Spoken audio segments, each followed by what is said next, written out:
one.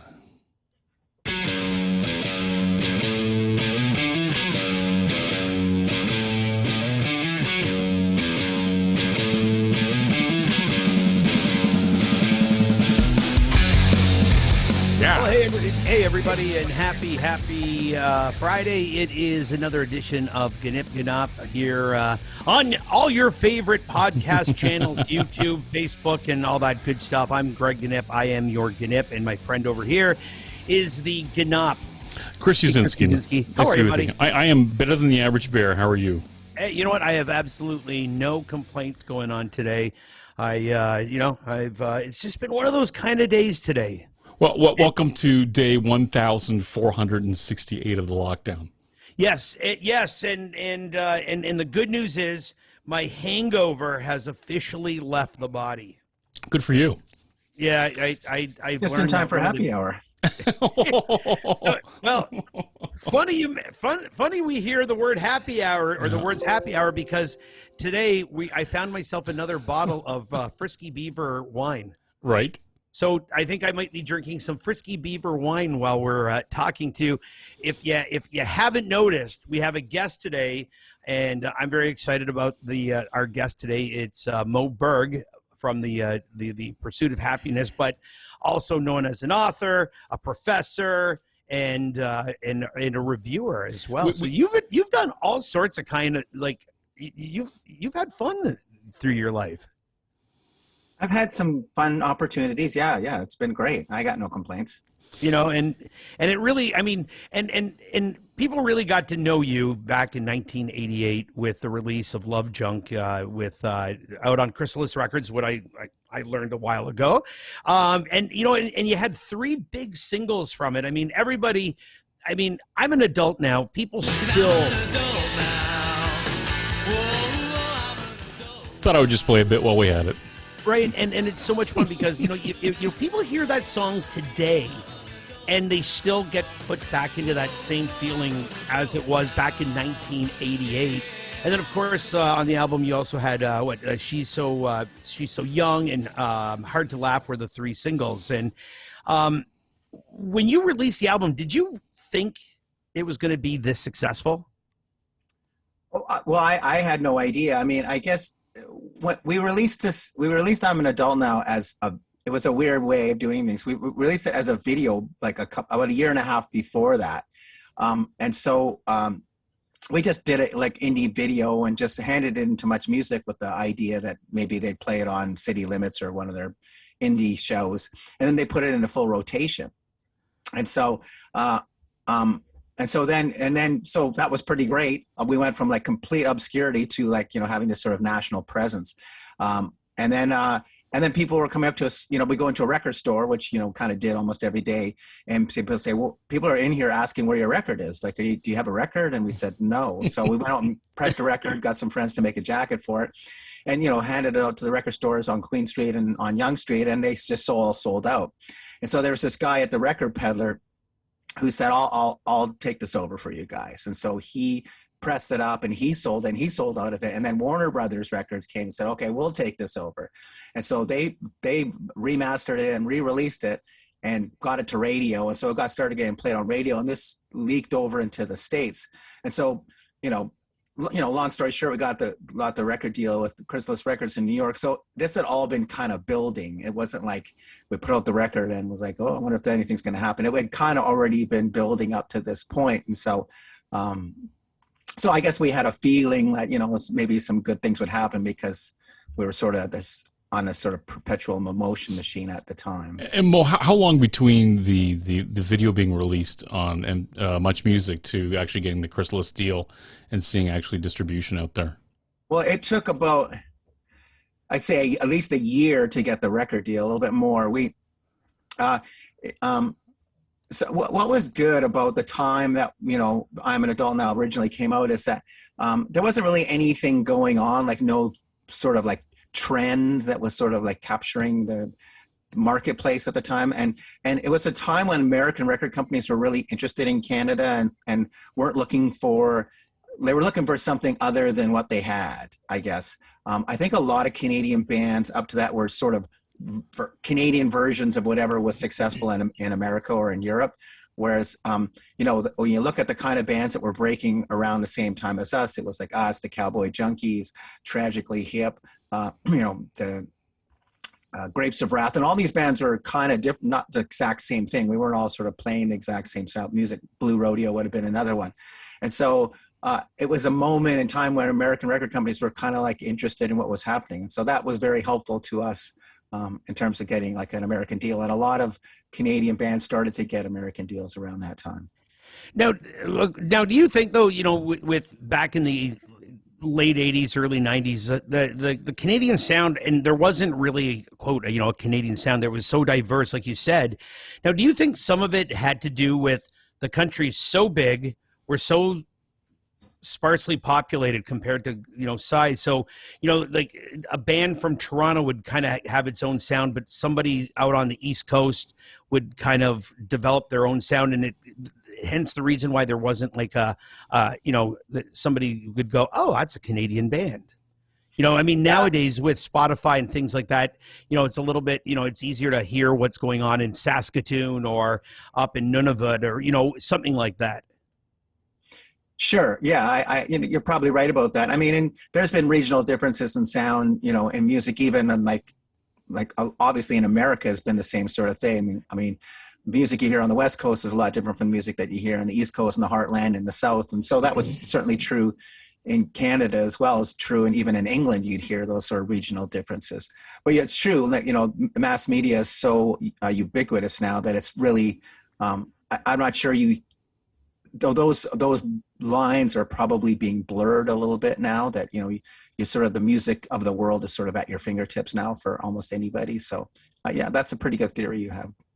Now, when you released the video for I'm an Adult Now, that was still pretty early in the realm of videos. I mean, nowadays bands know you get signed, you've got to do a video, that whole kind of thing. I mean, when you shot the video, I mean, looking back on it today, and what's your view on videos within the music industry? Like, I mean, has it been a good thing or? Yeah, I mean, has it been a good thing or a bad thing? Because, you know, the Buggles had video killed the radio star, but did it really kill the radio star? Or do you think it was just another way to have bands promote themselves? Yeah, I mean, I think it's like everything else. I mean, it was a great way to promote your music. For us, it was the way that our band broke. So it's hard for me to say that it was bad. And it became another way other than radio. And when you think about, you know, how bands broke up until, you know, Much Music and MTV came along, it was basically on the radio. So now there's another outlet for you to sort of like get to national attention. So it's not like, you know, we released a single for I'm an Adult Now and then it got played on every station around Canada. That didn't happen until we did the video, and the video gave us that national exposure. So, but I mean, you know, just like everything else though, you know, I think when video first came out, they were very sort of liberal in terms of their playlist. They play lots and lots of different kinds of videos, and the playlist wasn't so constricted. But then, you know, just like radio, you know, MTV and Much Music realized that, you know, there was like 20 videos. They could just play 20 videos over and over again. Those are the ones that were the most popular ones, and that seemed to make the most sense to them. So I think there was an era when video was a really great thing. I mean, certainly, you know, certainly hip hop, for example, got tons of exposure on MTV in a way that it never did on American radio, for example. That would be, and even like when you think about like, you know, like sort of like pop punk kind of stuff like Green Day and the Offspring and stuff like that. That, I think, if I'm not mistaken, I think that kind of thing broke quicker on MTV than it did on, say, commercial radio. So there definitely was a point in time where video was kind of really helping certain kinds of artists. Yeah, and you know, I mean, back like you said, back in the day, it was you know, I worked at a radio station called 89X, and it was this area's version of, say, CFNY back, and, I mean, there'd be the times that we would, like you said, we'd watch a video on MTV or Much Music and be like, hey, we need to find this album. It's like, when do we get the single? And it would be like 3 weeks later, all of a sudden the new single would come in from, like you said, Green Day or, Hi-Fi. And it was incredible. The power of the video with some of the formats. Now, when you were writing, like when you wrote the album Love Junk, was it, you did I'm an Adult Now. Now, was the album already done, or did you have to all of a sudden kind of go, oh my God, we're now on the video. We need 12 more songs to finish round out an album, or were you already like pretty much just away from the album? Well, I mean, when we did I'm an Adult Now, like the version that ended up in the original video, that was just done in a guy's basement. And so we recorded 4 demos so that we could, back in the day, if you're looking to try and get gigs on Queen Street, you'd have to have a demo tape. You give it to the bar owner, they listen to it and see if they liked you, and then they might hire you to play. And so that was what it was for. And we were just listening to the demo, and I had a friend named Nello Giran, who was a film director. He worked at the National Film Board. He said, we should shoot a video. And so he sort of listened to the 4 songs and said, this one looks like it'd make the best video. And it was I'm an Adult Now. So it's pure luck, like just a fluke. And so, so we just shot the video on the streets. But I mean, we were a band, we were playing shows. So we probably had like, 20, 30 songs that we were playing at our shows, over the course of, a year or two. And so by the time we got signed to make the album, our producer was a guy named Todd Rundgren. I sent him 30 demos. So we had 30 songs to choose from. And so then, he sort of like picked the sort of 13 best ones, or ones he thought would make the best record. And those are the ones we ended up recording. So we ended up re-recording I'm an Adult Now for the album. It wasn't the version that was in the original video, is not the one that's on Love Junk. Okay. Now I do have to ask one question about the video, and I've wanted to know, and I'm lazy, so I think about it, then I forget to load. The gentleman that dances in the video, who was he? Was a friend of mine, still is a friend of mine, named Ronald Ramage. And he was just like a guy that was just like a very unique dancer. And he'd been kind of a very unique dancer for the whole time that I knew him. And he loved dancing. And so when we were doing the video, it was just kind of a no-brainer. Let's just get him to do something in the video. So he was just like a buddy. Most of the people you see in the video were kind of like friends of ours, or, people who were hanging around. That's awesome. We didn't have any money to hire actors or anything like that. Well, it keeps the budget down, and you don't have to have as much in the green room, right? Right. There was no. So I have to say this: a really good friend of mine, Melanie. She was so excited to know that you're going to be on the show today, and she's like, "Will you tell Mo that I love the green room? Your short stories." Oh, cool. Oh, that's great. So someone did buy it. That's great. Yeah. Yeah. So are you still writing? I mean, you released the book, and I know that you've done some stuff with the Globe and Mail. You've written like some articles, and you've done some. I heard that you did some Amazon reviews as well. Do you write a lot? Well, not really. I mean, there was a period of time, like I sort of when the band started to slow down and we decided to take a hiatus, it was like I become very disillusioned with the music business, and so I sort of put my energy into sort of 2 outlets. One was I started producing other acts, and that became sort of like my main job. And then I thought, I really want to. I still had all this sort of creative energy that was sort of towards writing. I thought, so I just kind of transitioned it from writing lyrics into like writing these short stories. And so just over a period of about a year, I kind of wrote and wrote and wrote. I wrote all these stories, and then this publisher sort of became interested in these stories. And so I worked on them a little bit more and got an editor and put it together. And so it was released, published and released. And I thought I sort of spent a bunch of time trying to write a novel after that. But it was, I just never really felt good about what I was doing. And during that time I was writing the novel, I ended up getting these opportunities to do a bunch of book reviews for like the Edmonton Journal, for the Globe and Mail, for Amazon.ca, which was just launching at the time. And so they had like this gigantic backlog of books that they needed reviewed. So they said, you know, here's like 1,000 books. Can you just write reviews of these?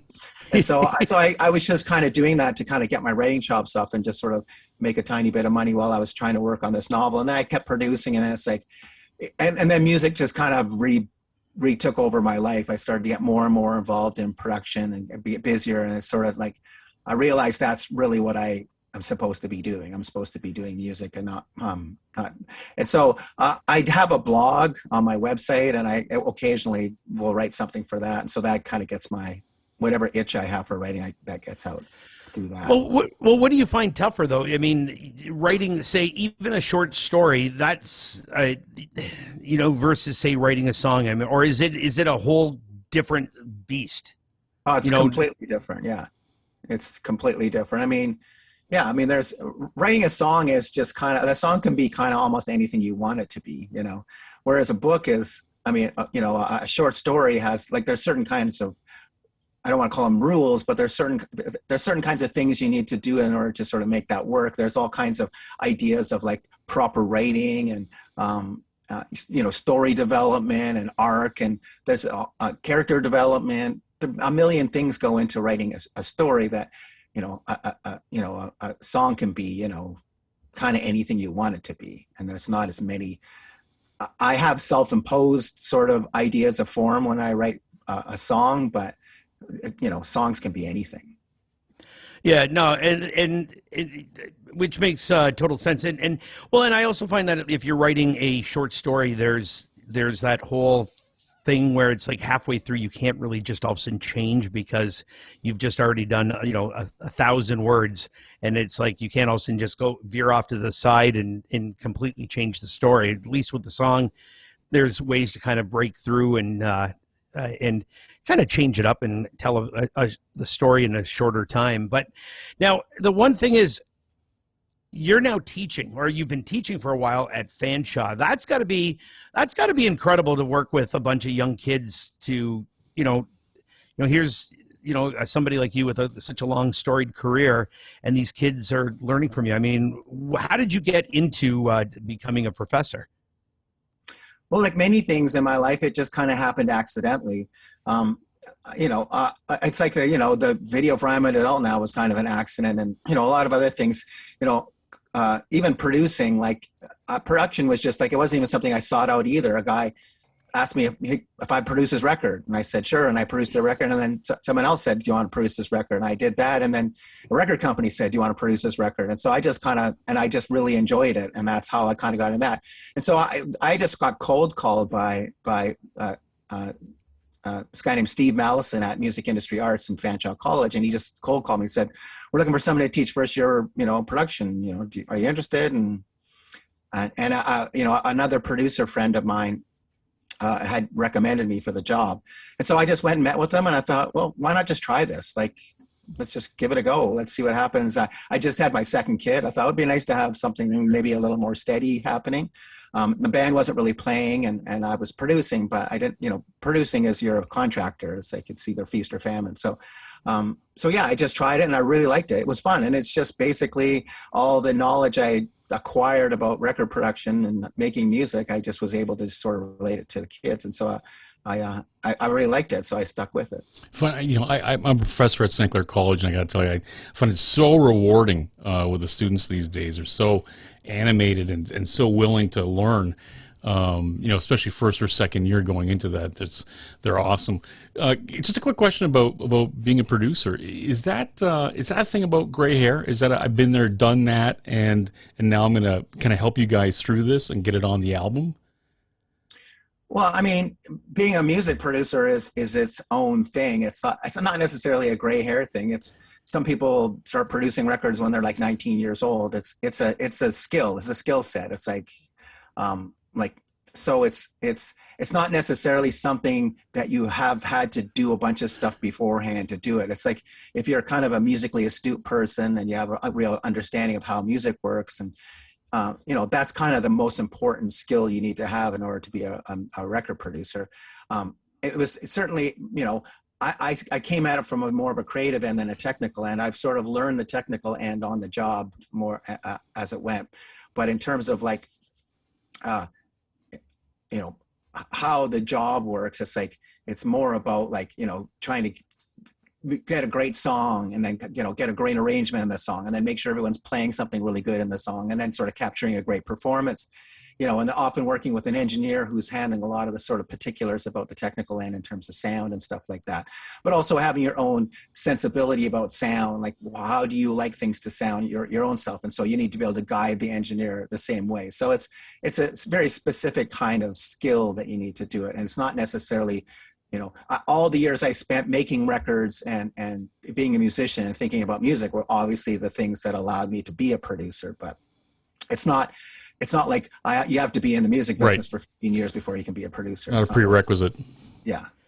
Now, one question. I had a friend ask me to ask you this question. So, They Might Be Giants just did a 30-year tour, for the Flood album back about 2 years ago. Well, actually in 2020, beginning of 2020.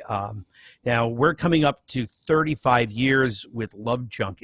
Would you ever want to go out and kind of, the way some bands are playing the album from beginning to end? And we already did it. But we did the 30-year anniversary like a couple of years ago. I did not know that. And we released a double vinyl, double CD deluxe edition with a bunch of like live stuff and outtakes. Really? And, rare songs, 2 Christmas songs. And we went and did a whole bunch of shows supporting it. Yeah, we did it already. It was for the 30th, which was 2 years ago.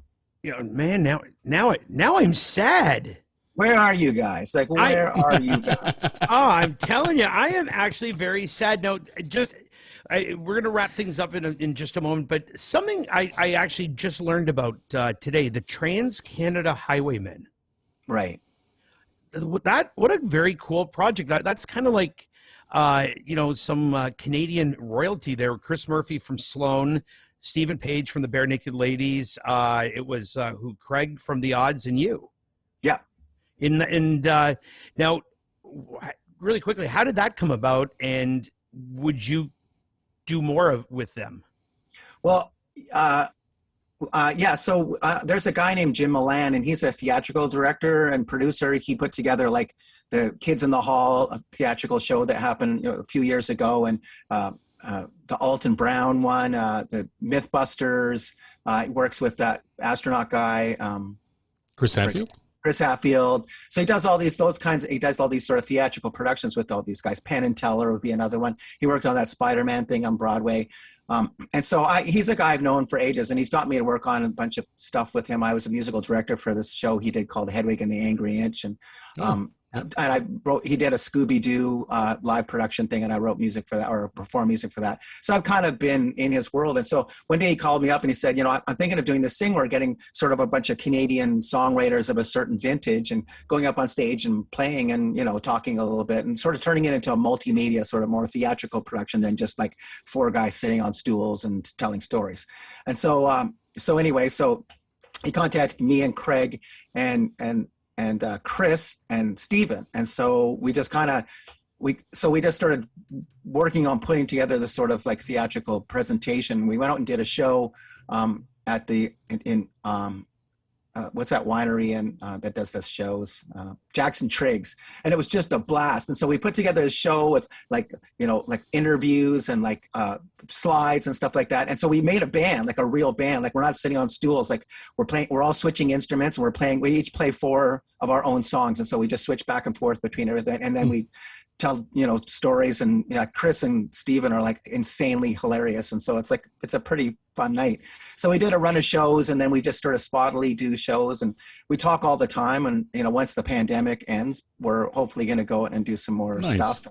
We talked about recording, and we talked about doing a bunch of stuff. So yeah, it's a blast. It's it's something we can do. We do when we can do it, because everybody's busy. Like Sloan is still very active as a band, and Steven's on the road constantly playing shows. He's very in demand performer, and Craig's also very in demand at the Odds, but he does a lot of soundtrack stuff and music for TV and stuff like that. So, it's kind of wherever we can fit it in, we kind of do it. Well, that's awesome. That sounds very cool. And that I will make sure I will find it and come out to a show, because I would love to see the four of you guys together out on a stage. Well, listen, thank you so much for coming by. We are very excited to have you on the show. Like I said, I've been a fan of you for a long time, and I used to always run into you in record stores on Queen Street. Yes, that's where I lived. I lived in record stores for most of my life. And every once in a while, I would ask the clerk behind the cash register, what did he just buy? And they would say, blah, blah, blah. And I wouldn't know what it was. And I'd pick it up and I'd take it home. Oh, wow. So I trusted you. I had good taste that day. Yeah. And you know what? You never led me wrong. So there you go. So Mo Berg, thank you so much for spending time with Gnyp Gnop, me, Greg, and Chris. We really, truly do appreciate it. And hopefully we'll get to see you soon on stage, and we can hoist a beverage and say hello. Sounds great. Good to see you guys. Great seeing you, Mo. All the best. All right. Take care, everybody. I can't afford any artificial joy. I should look like a fool, dead in a ditch somewhere with a mind full of chemicals like some cheese-eating high school boy. 'Cause I'm an adult now. Mo Berg, great to see him again. Very much nice so. to see you guys. Yeah, thanks. Thank you so talking. much. We really appreciate it. And if you ever feel like, if you've ever got something new to talk about, feel free. Reach out to us. We'd love to talk to you again. Okay, sounds great. All the best, Mo. All right, Okay, thank take you. care, guys.